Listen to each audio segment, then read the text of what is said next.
ಬಿಡಲಾರೆ ಅಂಬಿಕಾಗೆ ಇದೇನಾಯ್ತು? ಅವರು ಆಸ್ಪತ್ರೆ ಸೇರಿದ್ದು ಯಾಕೆ? ಜಿ ವಾಹಿನಿಯಲ್ಲಿ ಪ್ರಸಾರ ಆಗುತ್ತಿರೋ ನಾನಿನ್ನ ಬಿಡಲಾರೆ ಸೀರಿಯಲ್ನಲ್ಲಿ ಅಂಬಿಕಾ ಪಾತ್ರಧಾರಿಯಾಗಿ ನೀತಾ ಅಶೋಕ್ ಅವರು ಅಭಿನಯ ಮಾಡ್ತಿದ್ದಾರೆ. ತನ್ನ ತಂಗಿಯನ್ನ ಗಂಡ ಶರತ್ ಜೊತೆಗೆ ಮದುವೆ ಕೂಡ ಮಾಡಿಸಾಗಿದೆ. ದೂರಾಗಿದ್ದ ಅಪ್ಪ ಮಗಳು ಒಂದಾಗಿದ್ದಾರೆ. ಈಗ ಅಂಬಿಕಾಗೆ ದುರ್ಗಾ ಹಾಗೂ ಶರತ್ ಒಂದಾಗಬೇಕು ಅನ್ನೋ ಹಂಬಲ ಇದೆ. ಆದರೆ ಶರತ್ ಮಾತ್ರ ಮೊದಲ ಪತ್ನಿ ಅಂಬಿಕಾಳ ನೆನಪಲ್ಲೇ ಇದ್ದು ದುರ್ಗಾಳನ್ನ ಒಳ್ಳೆಯ ಸ್ನೇಹಿತೆಯನ್ನಾಗಿ ನೋಡುತ್ತಿದ್ದಾರೆ. ಈಗ ಇದು ವಿಚಾರ ಅಲ್ಲ. ನೀವು ಕೆಲವು ದಿನಗಳು ಅಂಬಿಕಾ ಅವರ ಪಾತ್ರವನ್ನ ಮಿಸ್ ಮಾಡ್ಕೊಳ್ಳೋದು ಗ್ಯಾರಂಟಿ. ಯಾಕಂತೀರಾ? ಈ ಸ್ಟೋರಿ ನೋಡಿ. ಈಗಾಗಲೇ ಸೀರಿಯಲ್ನಲ್ಲಿ ಸಾವನ್ನಪ್ಪಿರೋ ಅಂಬಿಕಾ ದುರ್ಗಾಗಿ ಬಿಟ್ಟು ಯಾರ ಕಣ್ಣಿಗೂ ಕಾಣಿಸೋದಿಲ್ಲ.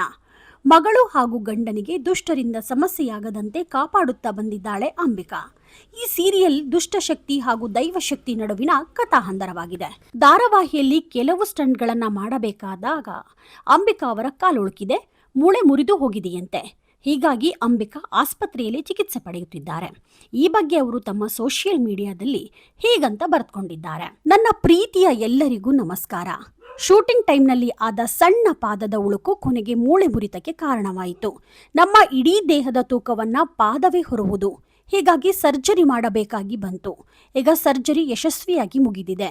ಸೂಕ್ತ ಕಾಳಜಿಯೊಂದಿಗೆ ನನ್ನ ಚೇತರಿಕೆಯ ಹಂತ ಈಗ ಎಂದು ಹೇಳಲು ಖುಷಿಯಾಗುತ್ತದೆ. ನೀತಾ ಅಶೋಕ್ ಅವರು ಹೇಳ್ಕೊಂಡಿದ್ದಾರೆ. ನಿಮ್ಮ ಕಾಳಜಿ, ಪ್ರಾರ್ಥನೆ, ಪ್ರೀತಿಗಾಗಿ ಧನ್ಯವಾದಗಳು. ನಾನೀಗ ವಿಶ್ರಾಂತಿ ಪಡೆಯುತ್ತಿದ್ದೇನೆ. ಅಷ್ಟರವರೆಗೆ ನನ್ನನ್ನು ಸ್ವಲ್ಪ ಮಿಸ್ ಮಾಡ್ಕೊಳ್ಳಿ. ಏಕೆಂದರೆ ನಾನು ಮೊದಲಿನಂತೆ ಈಗ ಆಕ್ಟಿವ್ ಆಗಿರೋದಕ್ಕೆ ಕಷ್ಟ ಆಗಬಹುದು. ನಿಮ್ಮ ಬಗ್ಗೆ ಕಾಳಜಿ ಇರಲಿ, ದಯತೋರಿ ಮತ್ತು ಕೃತಜ್ಞರಾಗಿರಿ ಎಂದು ನೀತಾ ಅಶೋಕ್ ಅವರು ತಮ್ಮ ಸೋಷಿಯಲ್ ಮೀಡಿಯಾದಲ್ಲಿ ಬರೆದುಕೊಂಡಿದ್ದಾರೆ. ನಾನಿನ್ನ ಬಿಡಲಾರೆ ಜಿ ಕನ್ನಡ ವಾಹಿನಿಯಲ್ಲಿ ಪ್ರಸಾರ ಆಗುತ್ತಿರುವ ಜನಪ್ರಿಯ ಹಾರರ್ ಧಾರಾವಾಹಿ ಸೋಮವಾರದಿಂದ ಶುಕ್ರವಾರದವರೆಗೆ ರಾತ್ರಿ 9:30ಕ್ಕೆ ಪ್ರಸಾರವಾಗುತ್ತೆ. ಶರತ್, ಅಂಬಿಕಾ, ಹಿತಾ ಮತ್ತು ದುರ್ಗಾ ಮುಖ್ಯ ಭೂಮಿಕೆಯಲ್ಲಿರುವ ಈ ಧಾರಾವಾಹಿಯು ತನ್ನ ರೋಚಕ ಕತೆ ಮತ್ತು ಉತ್ತಮ ಗ್ರಾಫಿಕ್ಸ್ನಿಂದ ವೀಕ್ಷಕರನ್ನ ಸೆಳೆಯುತ್ತಿದೆ.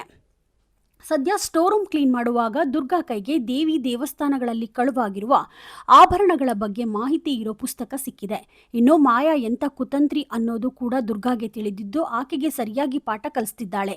ಸೀರಿಯಲ್ ಎಂಡಾಗುತ್ತೆ ಅನ್ನೋ ಮಾತುಗಳು ಕೇಳಿ ಬಂದಿದ್ದವು. ಆದರೆ ಈ ಬಗ್ಗೆ ಅಧಿಕೃತ ಮಾಹಿತಿ ಲಭ್ಯವಾಗಿಲ್ಲ.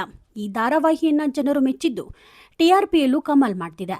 ನೀವಿನ್ನೂ the news peg YouTube channel subscribe ಆಗಿಲ್ಲ ಅಂದರೆ ಕೂಡಲೇ ಸಬ್ಸ್ಕ್ರೈಬ್ ಆಗಿ. ಲೇಟೆಸ್ಟ್ ಹಾಗೂ ಅಪ್ಡೇಟ್ ಸುದ್ದಿಗಾಗಿ ನೋಡ್ತಾ ಇರಿ the news peg YouTube channel. Roopa Vishwas, the news peg, Davanagere.